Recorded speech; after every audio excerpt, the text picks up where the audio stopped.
Good morning, everybody. Normally I'm on the other end of the camera, so this is a unique experience for me.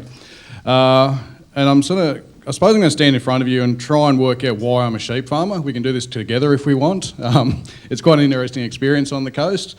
I've got quite a long family history in the sheep industry, but we've sort of transitioned our property as a family succession plan to come down to a smaller scale style of operation, but more intensive, and into a different area, and be sort of more in touch with our market. Our why is a big part of being more connected to our buyers, our people. We want to feed people, not just grow commodities, and that's a big part of what our why that's driven our sort of process to where we're at. So we've sort of come into farming from farming, so to speak, but it's been a very sharp learning curve in a very different environment. So we've sort of taken it from our traditional background of sheep and continued that operation over here. And it's because it enables us to obviously use our experience in the animal husbandry and that sphere, but also we're finding sheep a very good fit for us in a high rainfall area. I made light of the fact, but we're finding them a lot more suitable in a lot of ways than heavier animals. For our purposes in the high rainfall down at Bulahdelah, we actually create a lot less impact in areas with the sheep. And through the right genetic selection, we're finding sheep that are working very successfully through what we've seen as some very extreme ends of the scale since we've been here. So our family succession, as I say, was to come to something smaller. We sort of tried to reverse that. What we look at now is sort of the get big or get out mentality that agriculture seems to be sort of following. We looked at the opportunity to become smaller and more in touch with it.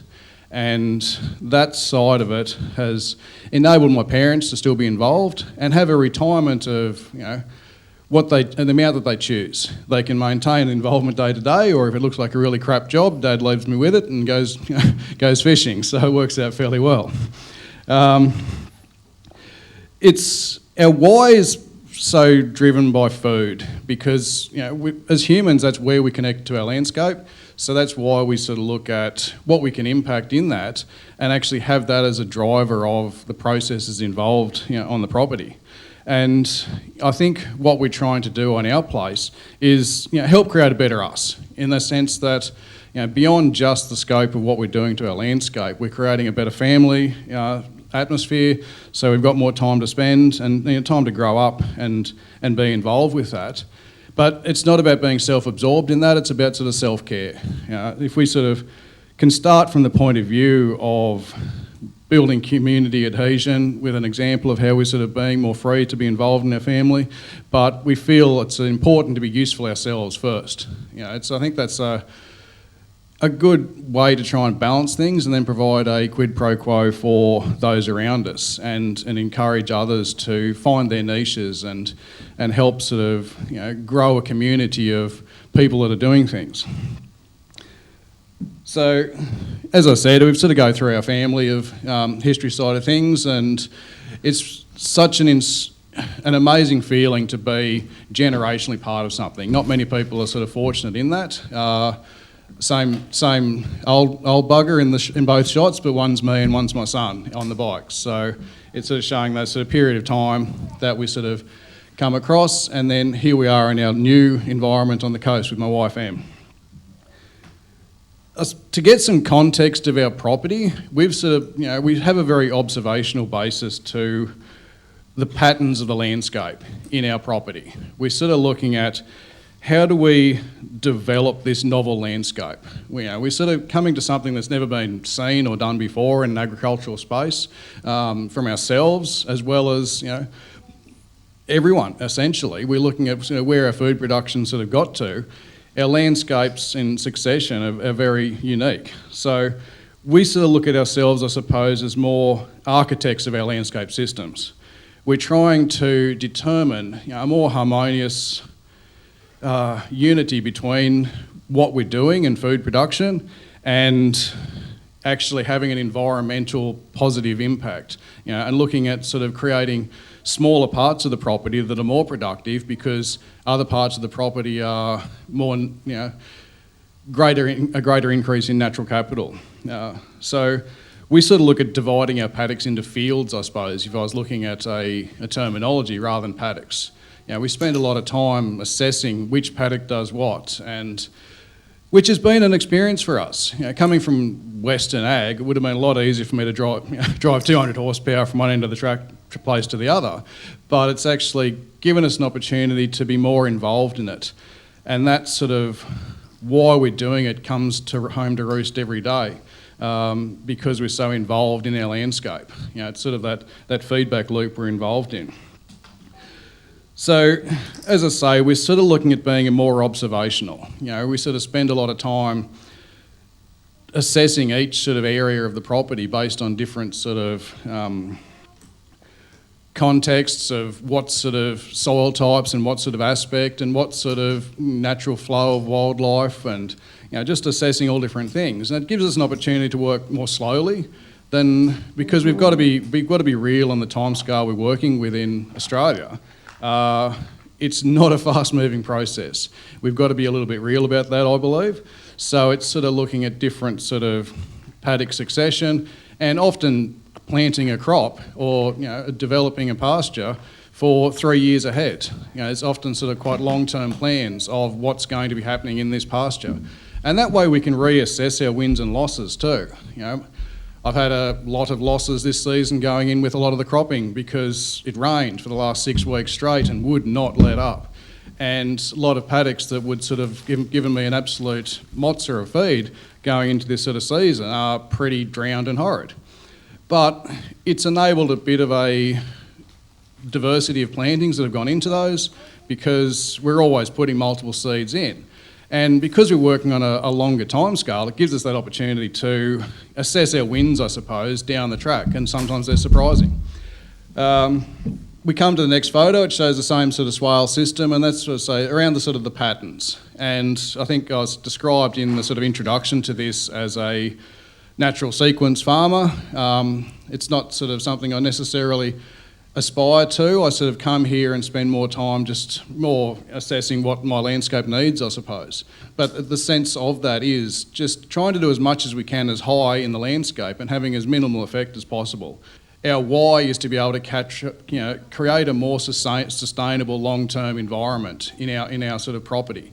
The importance of that family succession really comes home to roost for me because I look at generationally what I sort of hope to pass on, and that may not be family. We hope to, that may go on to other families or other people or be broken up and but hopefully it sort of creates something that sort of grows further on. And I think that drives our why very strongly in what's it going to be like in the future, not what it's going to be right now. We step back and look at sort of another sort of shot of the property as we're looking at it another couple of years on. So it's that sort of natural growth of systems and further identifying different paddocks and the way we manage different things, and primarily around the sort of the focus of water flow across the top of the property, and then consistently trying to influence it away from the ocean.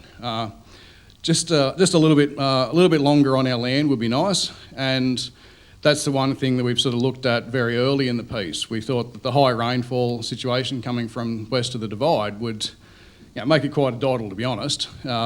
Moisture being our major limiting factor in Western Ag primarily, we figured that was going to be all our problems solved. It actually caused a bunch of new ones, but it's the extremes of things that's really causing the issues. It's the fact that we go from such wet and dry in such flips. We've had supposedly the worst droughts we've ever seen on the coast and the wettest times we've ever seen on the coast, and we've only been operating the property for 7 years. So it's been a very hard thing to work out a normal.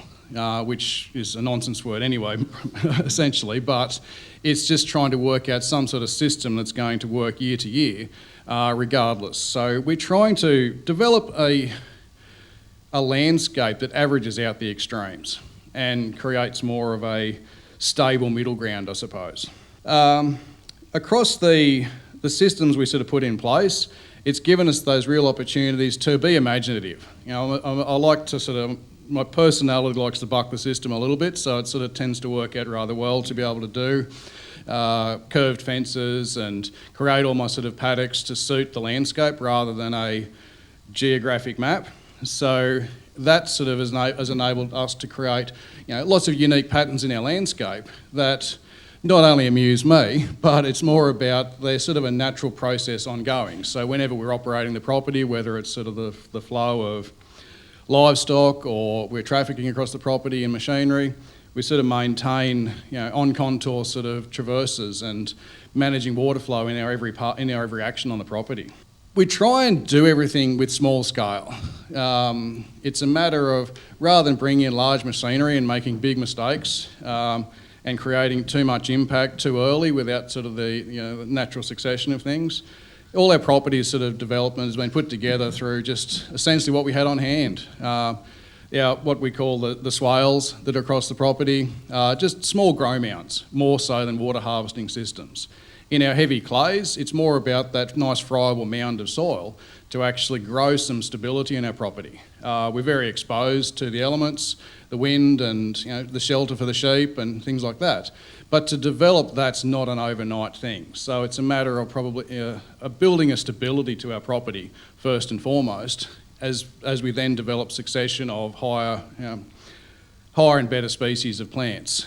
So these small sort of grow mounds enable us to very rapidly build a thing called banner grass, which is sort of a cane type clumping product, just to give us something to stabilise the wind and environments.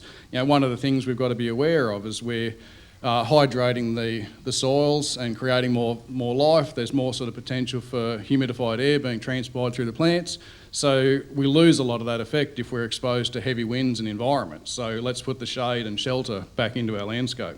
As we go through different things, we can sort of see how these small bodies also capture water in high rainfall events, but I consider them a fail if they hold water for more than a day. They really are just a matter of taking those sort of major events and allowing them to infiltrate into small parts in our landscape. Because we are in mostly high rainfall, fast drainage sort of country, those small physical manipulations have become part of our property's landscape, just because we go into such extreme events that mean that regardless of how well we manage our pastures and try and manage infiltration in situ, we're still going to face events, a period of times where we still want to manage the flow of nutrients across our property and the flow of water.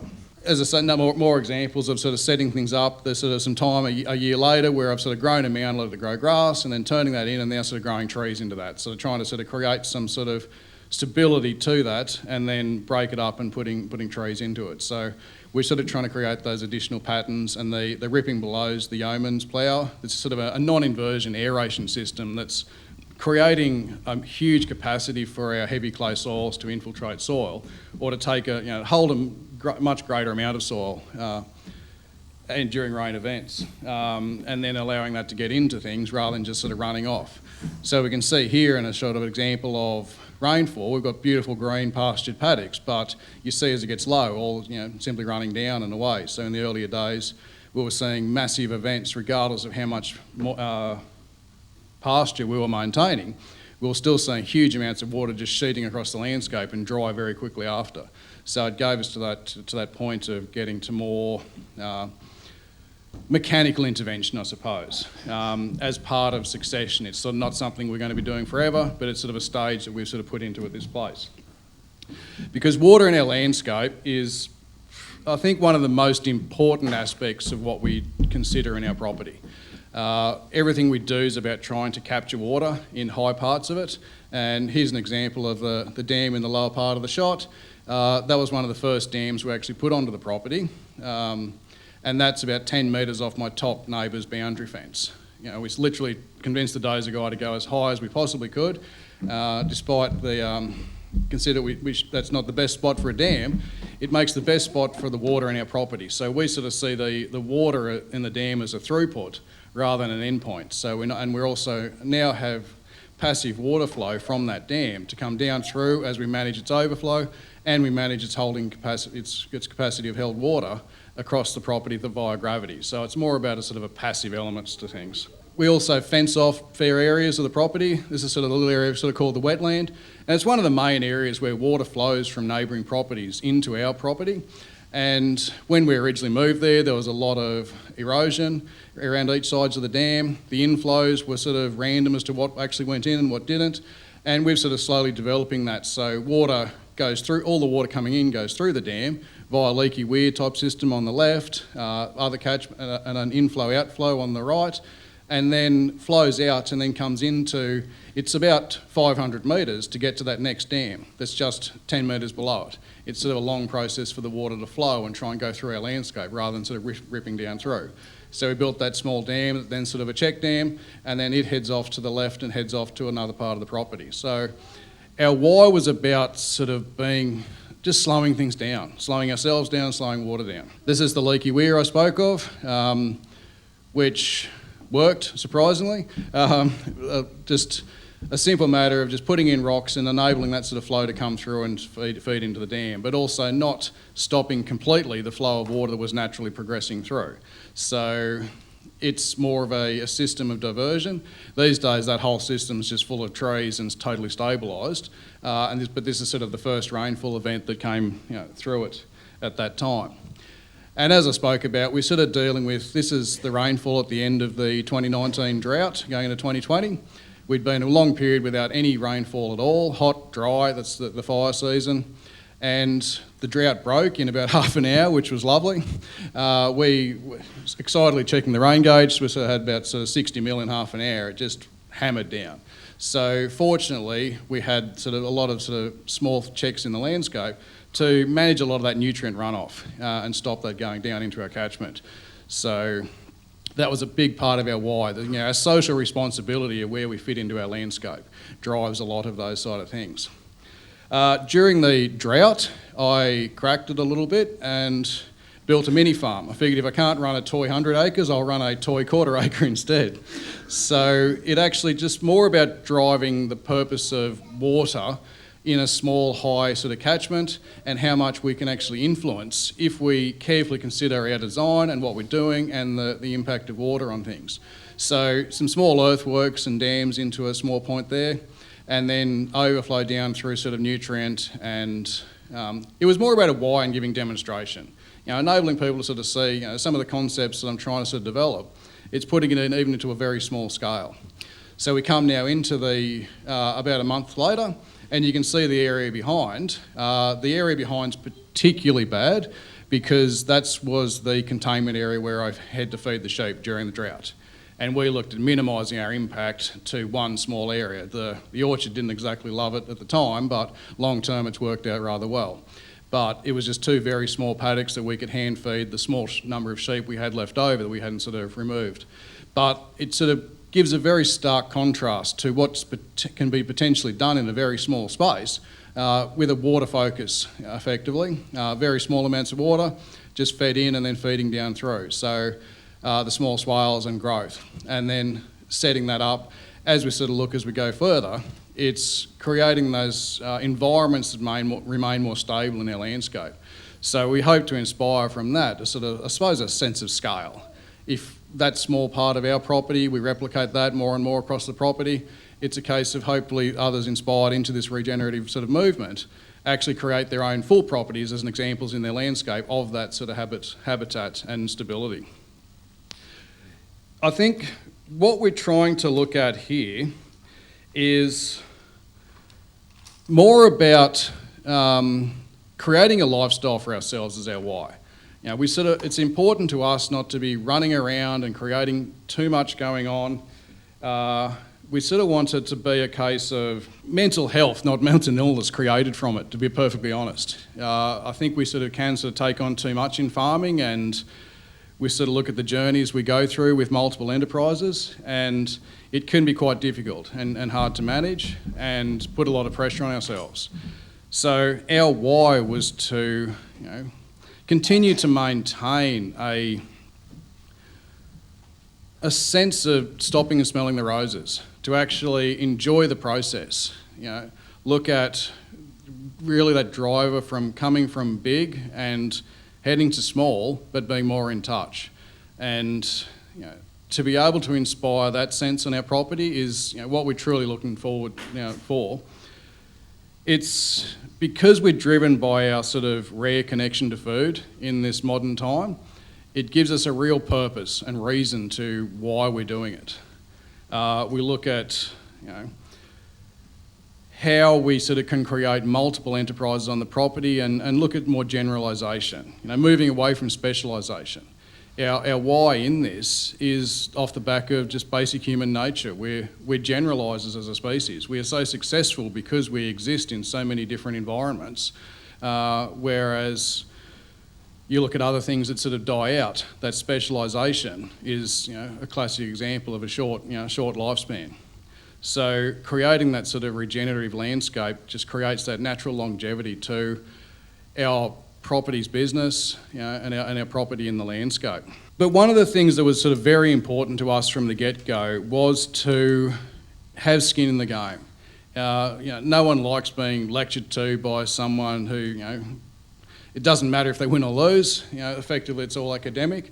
For us, we're trying to showcase a longer process and put a real focus into the net profitability of our property. We have no interest whatsoever in increasing turnover every year. Despite my accountant telling me every year we need to make more money and turn over more money, I told him where that could go, because effectively we've come from the other end. We're looking at what's a stable place to be.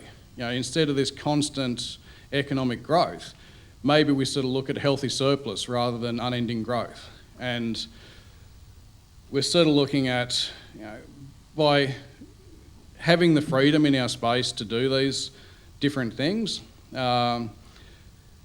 it's a case of we do it because I strongly believe that those that can should. And we are fortunate in the position that we do have a generational wealth move into the property. We don't sort of hide that fact. I don't have a mortgage, but it also gives me a higher responsibility of actually doing something with that landscape, because I do have the freedom to assess things that can work without the constraints. So we do look, it's not about having an unending ticket to write into things, but it's a matter of having the time and removing the pressures in this sort of process.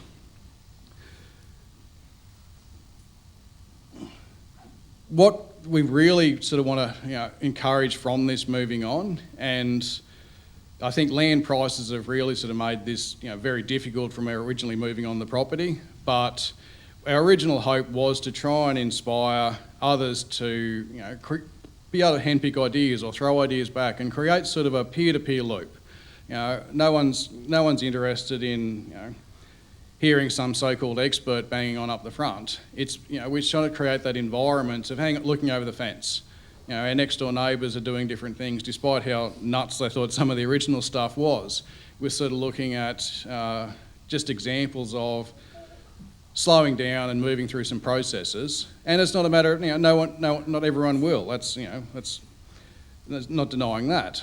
But I suppose it's a case of, I love to look for interesting ideas, but I like to sort of work out which ones are going to work better in my landscape, and they're not just a cool idea. We've sort of got to be wise, not smart. And that's, the smart drivers of modern agriculture are, to its detriment, to be perfectly honest, a huge technological focus on things, and we're very smart. We can't deny that.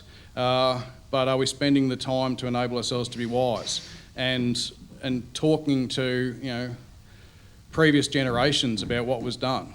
And I'm so lucky to come from that, and I don't, talking to Dad yesterday about biochar kilns that were out in the Pilliga in the post-war, and these experiences taking the why and certain things from 70 years ago, the processes of things, and considering it, because often they may not have known their why. You just did it because it was good practice, and we've sort of got too smart for our own good in a lot of ways. So what we're trying to do now is find guides, not gurus, and that's probably a big driver of what we'd love to inspire.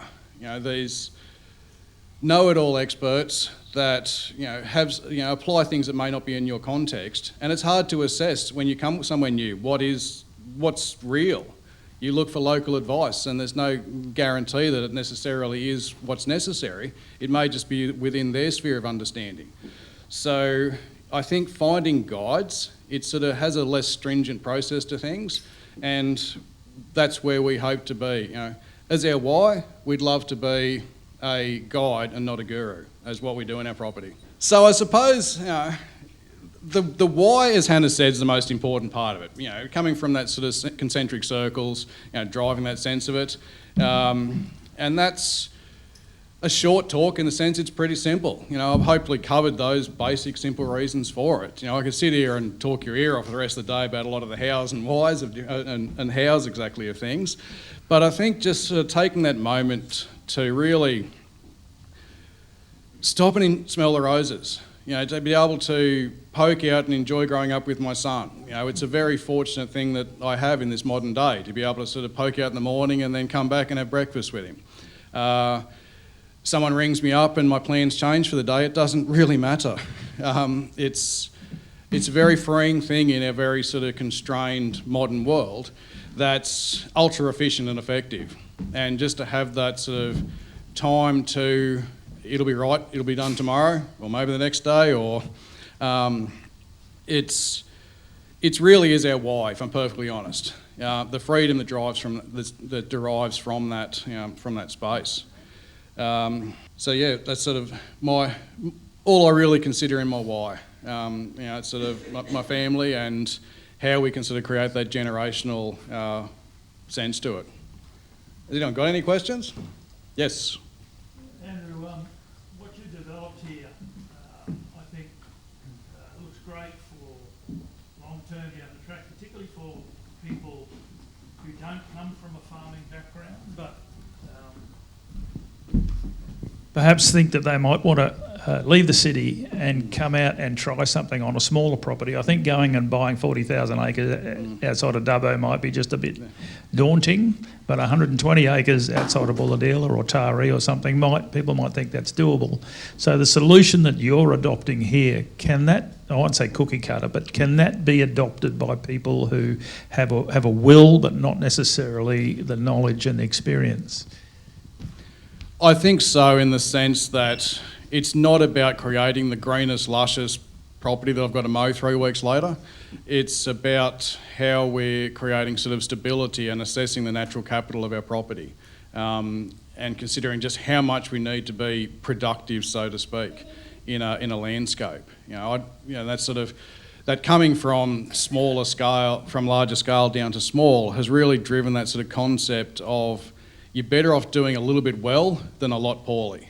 And I think that's sort of what's to that is only take on what you can manage. You know, as much as it annoys some of my neighbours, my place doesn't get mown as regularly as it should because it's utterly pointless 90% of the time in burning diesel or affecting that, or it's, you know, I'd rather sort of spend time on 30% of the property making it very effective rather than just mowing the rest of it for pure aesthetics purposes. So I suppose creating a sense, a culture shift in what is aesthetics.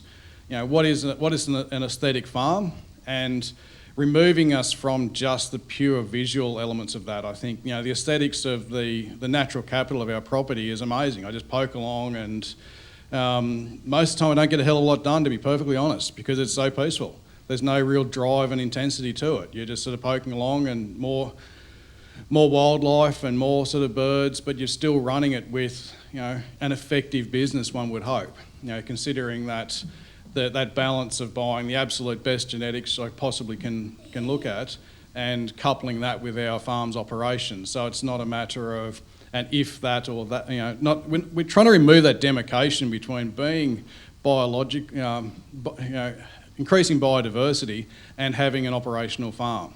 You know, there's no reason the two can't work harmoniously together.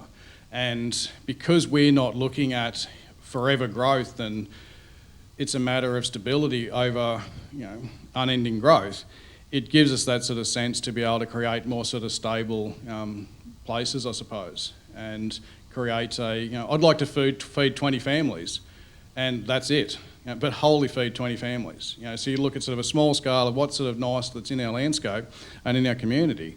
And others, you know, the takeaway from that may be for someone coming out of the city in retirement age is not to, you know, have the intensity to feed 20 families, but to consider what their landscape aesthetics can be, you know, based off productivity and the balance of biodiversity. And yeah, hope that answered that, sort of. Yes, Mike. Andrew, in creating a wetter landscape, have you, thank you. In creating a wetter landscape, have you unwittingly induced any pest problems or other problems for your livestock? Wet is very subjective in a sense. We're in a very sort of wet, humid environment, so parasite burden in our sheep's there, whether we're very wet or lots wet or things like that. So because of the sort of our coastal environment, so no is the short answer.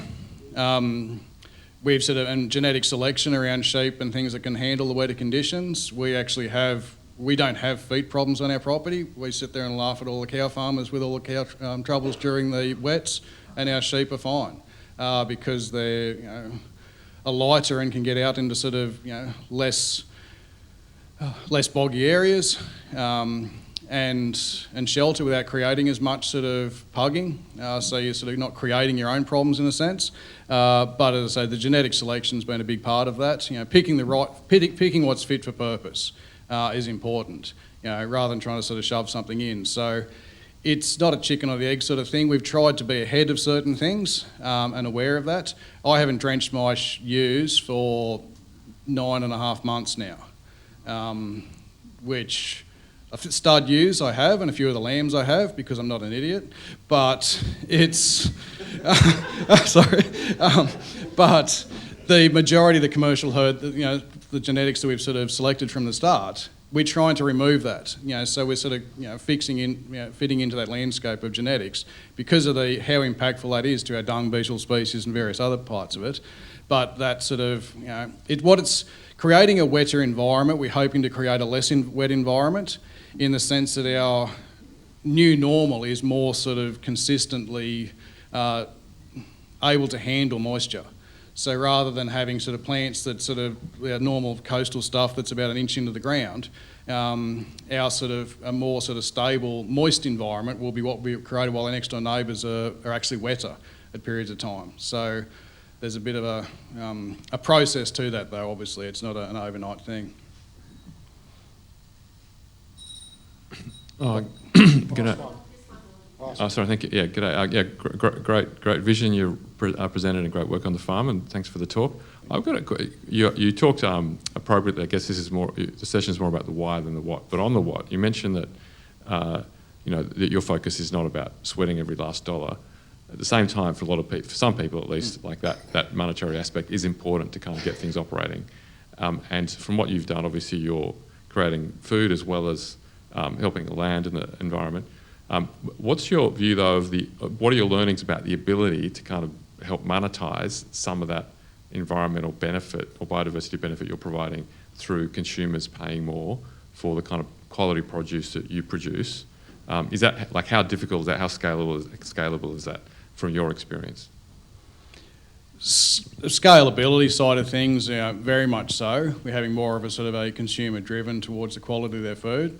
But the caveat to that is I don't want to be removed from normal people and just having the elites of society having access to our food. So it's a sense of creating as minimal input system as possible, because then it's replicatable to fairly share that around. So the profitability side of things is the main driver rather than sort of increasing turnover. And a lot of agriculture is caught in that sort of trap of turnover rather than profitability. If you step away from that, you impair a lot of sort of freedom of choice, is sort of where I would look at that in short. That's my big bell, I'm out of here.